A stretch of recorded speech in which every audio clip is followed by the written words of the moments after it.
Bueno, muy buenos días. Los hechos que se desarrollaron ayer aquí en Venezuela desafían toda lógica de seguridad nacional. Aproximadamente a las 2 de la madrugada, hora local, eh, comenzaron a escucharse explosiones en Caracas. Se reportaron al menos 7 explosiones y se observaron aeronaves volando por el espacio aéreo venezolano, predominantemente en La Guaira, Higuerote, la meseta de Mamo, Barute, Latillo, Charallave y Carmen de Uria. La mayoría dentro o cerca de la capital, pues para aquellos que no conocen la geografía venezolana. Los objetivos fueron precisos: instalaciones militares clave, como Fuerte Tiuna, la base aérea general Francisco de Miranda, así como el aeropuerto de Higuerote. Lo que resulta verdaderamente inquietante es cómo se ejecuta esta operación sin que los sistemas de seguridad venezolanos ofrecieran resistencia significativa o alguna resistencia. Durante 30 minutos, helicópteros y aviones estadounidenses operaron en el espacio aéreo venezolano con una libertad que sugiere o bien una parálisis total de las defensas antiaéreas o algo mucho más preocupante: complicidad interna. Y esto lo digo con toda la responsabilidad. De verdad que hoy hay más preguntas que respuestas.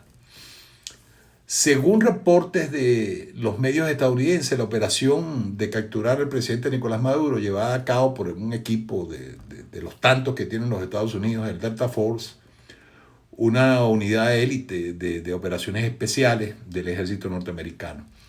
La precisión con la que ubicaron al presidente venezolano y a su esposa plantea una pregunta fundamental: ¿cómo supieron exactamente dónde encontrarlos?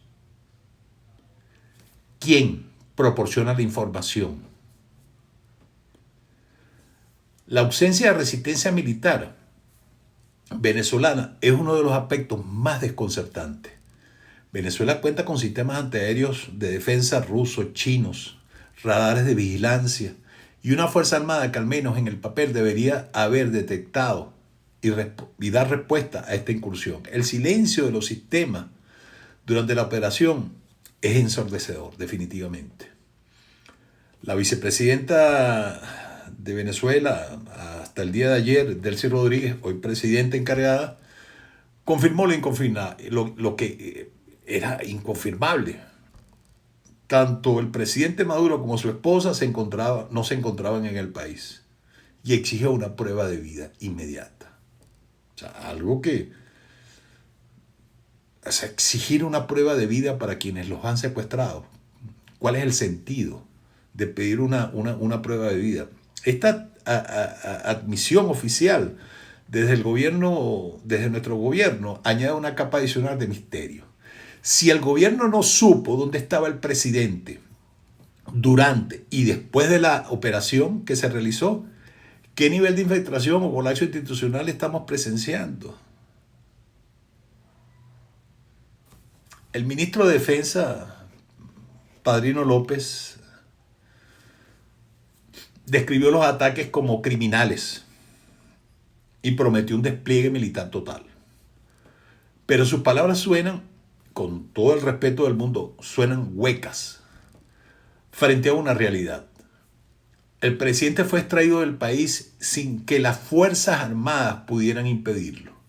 La pregunta es obvia: ¿dónde estuvo la Fuerza Armada Nacional Bolivariana durante 30 minutos críticos en el país?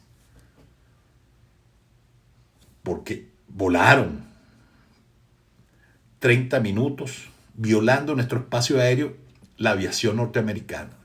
Casi, de acuerdo a las cifras que ellos mismos manejan, fueron 150 unidades aéreas, entre helicópteros, aviones, drones, en fin. Los apagones en Caracas durante la operación tampoco parecen casuales. Y más aún, bueno, yo que he trabajado en la corporación eléctrica, No me pareció nada casual. O sea, que esos cortes de electricidad y servicios de Internet en zonas estratégicas tenían que facilitar el avance de las fuerzas estadounidenses, y eso fue lo que se hizo. Y dejó a la población civil en una total oscuridad, literal y figurativamente, así como acceso a Internet. ¿Fue esto como resultado de los bombardeos? ¿Fue provocado deliberadamente desde adentro para facilitar la operación? Estas son preguntas que alguien tiene que responder desde el alto gobierno. La comunidad internacional, sí, reaccionó con rapidez. Argentina celebraba la captura. Brasil condenó lo que llamó el cruce de una línea inaceptable. Países como Rusia, Bielorrusia, anunciaron una agresión directa a la paz internacional. China también declaró y exigían pues la puesta en libertad del presidente Nicolás Maduro. Pero más allá de las declaraciones diplomáticas, lo que queda es una sensación de incredulidad. ¿Cómo pudo Estados Unidos realizar una operación de esta magnitud en territorio venezolano? Esa es la pregunta que tenemos que hacernos. Trump describió la operación como brillante en declaraciones al The New York Times, prometiendo más detalles en una conferencia de prensa, la cual realizó. Pero las preguntas que Venezuela debe responder son internas. ¿Quién colaboró desde adentro? ¿Por qué los sistemas de alerta no funcionaron? ¿Por qué no hubo una resistencia militar efectiva? Estas son preguntas que nos hacemos.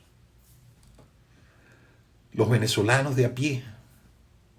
Funcionarios del gobierno reportaron víctimas civiles y militares, aunque sin cifras precisas, porque no dan cifras precisas.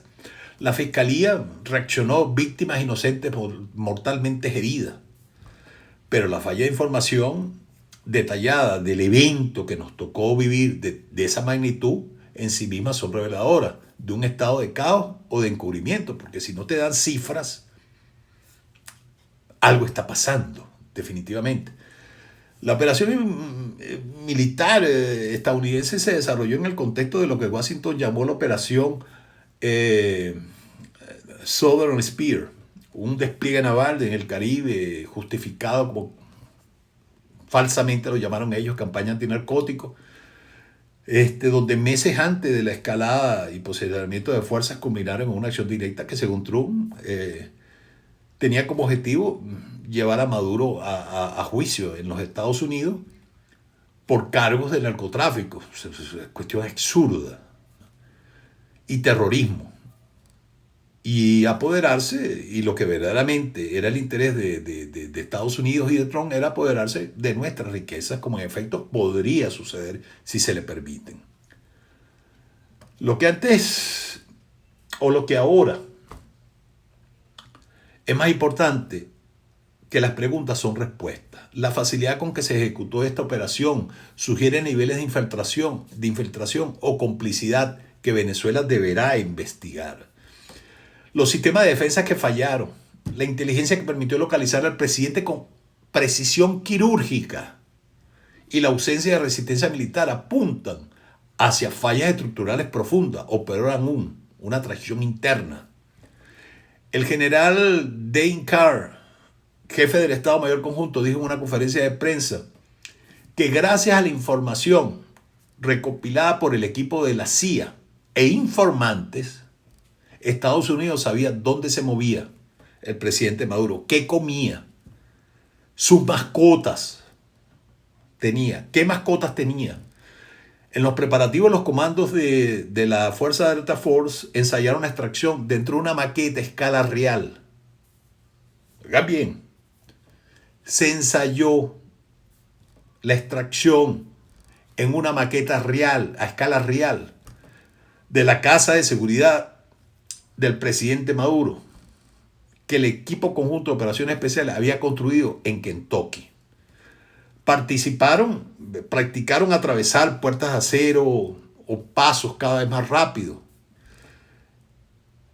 Por eso vemos con incredulidad que el presidente Trump comentó en la rueda de prensa que si el presidente Maduro hubiese alcanzado entrar al búnker, lo hubiesen abierto en 47 segundos.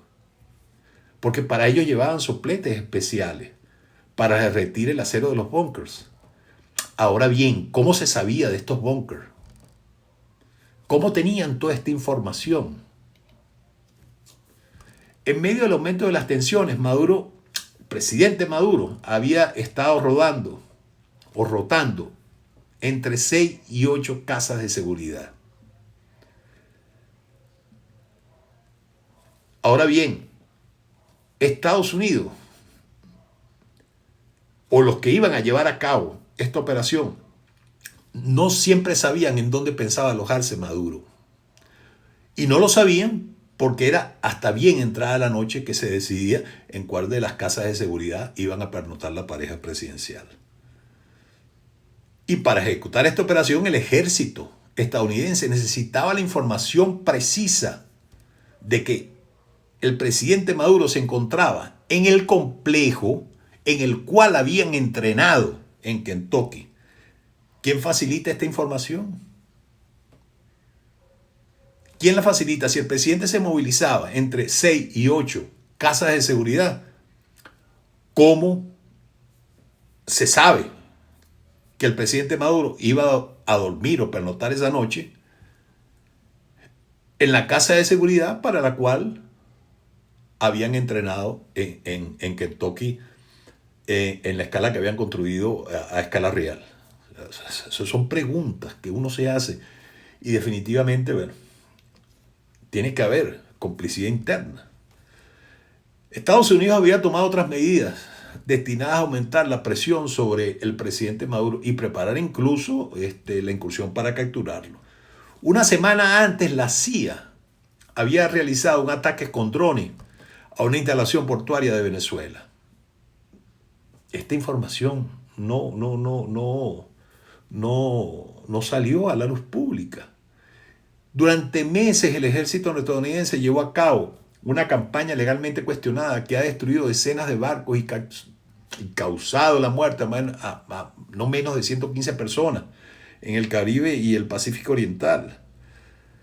Los militares estadounidenses, quienes llevan a cabo esta operación durante las festividades, querían llevar a cabo hasta dónde llega la indignación, pues que los militares estadounidenses querían llevar a cabo esta operación durante las festividades decembrinas, porque ellos sabían que muchos funcionarios del gobierno estaban de vacaciones y porque un número muy significativo de militares venezolanos estaban de permiso. Esto según un funcionario estadounidense. Ahora la pregunta que surge es por qué estaban de permiso si sabían el riesgo que se corría y el estado de alerta que debía reinar en el país para proteger la vida del presidente de la República. Y a Venezuela, ante una agresión, una invasión. ¿Cómo es posible que más de 150 aviones militares, entre drones, cazas, bombardeos, helicópteros, despegaron de más de 20 bases militares y de diferentes buques de la Marina? Formaron parte de esta misión. Sobrevolaron 30 minutos el espacio aéreo venezolano y nadie advirtió que estas unidades aéreas estaban en el espacio aéreo venezolano. Tomar el control total de Venezuela y reclamar. Ahora bien, pues ahora las declaraciones de Trump después de esta operación son inauditas, pues. Van a tomar el control de Venezuela. Van a reclamar el petróleo como que si el petróleo les pertenece a ellos. Han profundizado una fractura emocional, política, ya existente en el país. El sentimiento generalizado es de incertidumbre, de indignación extrema, donde el deseo de cambio choca frontalmente con la dignidad nacional y el miedo a una pérdida total de la autonomía. Con esas declaraciones que realizó el presidente Trump. A pesar de la crisis, existe un sentimiento arraigado del que el petróleo es nuestro, es el símbolo de nuestra independencia, de nuestra soberanía.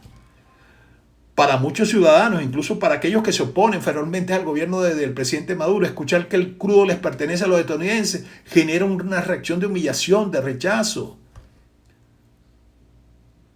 Sobre todo los venezolanos que nos encontramos aquí en Venezuela, los que apoyen o no apoyen al presidente Maduro.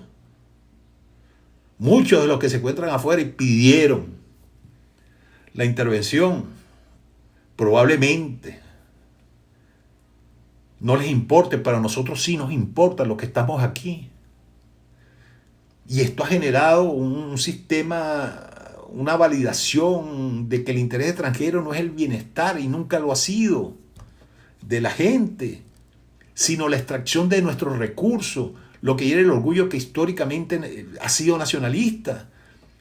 Se cae la fachada de que Venezuela y el cartel de los soles y toda esa porquería que utilizaron para realizar este tipo de extracción. O sea, es absurdo lo que hicieron. Totalmente absurdo. Y se sabe que hoy vienen es por el petróleo y nuestras riquezas.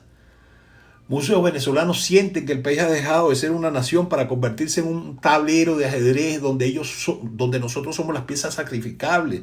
La retórica de Trump de recuperar tierras. ¿Qué tierras viene a recuperar Trump en nuestro país? Y recursos que hace que el cuidado del ciudadano común se sienta como parte de un botín de guerra, ignorando las necesidades humanas, los derechos civiles, el liderazgo de figuras políticas locales que luchan internamente. Esto genera un sentimiento de desamparo político muy grande al ver que el destino del país se está negociando en términos de propiedad y no de democracia. Para quienes aún apoyan al chavismo o a esta llamada revolución bolivariana o mantienen una postura neutral, estas declaraciones actúan como un catalizador de miedo y de resistencia.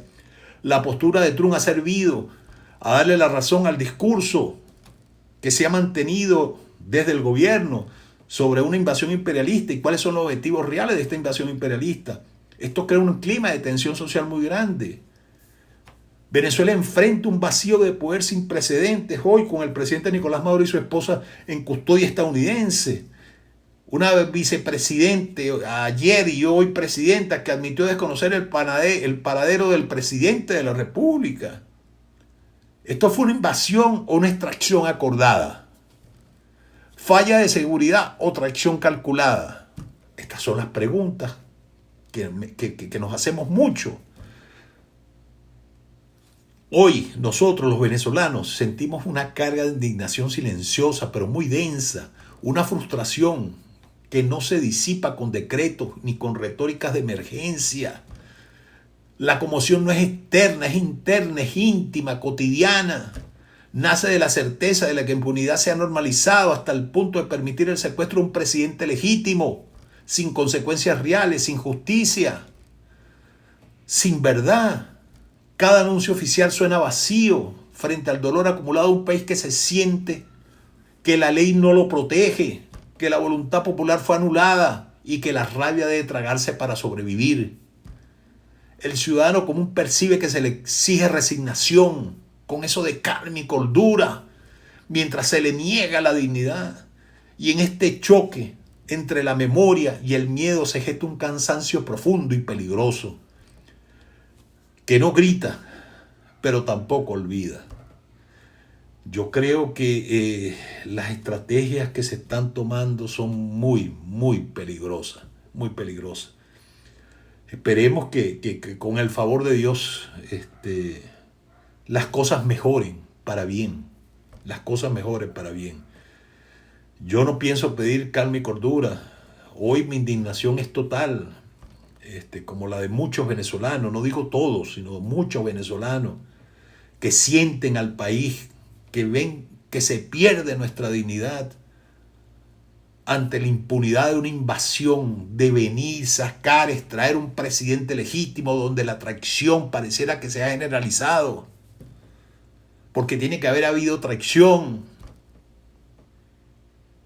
Seguramente, hoy más de uno estará celebrando el depósito de esos 100 millones de dólares de recompensa.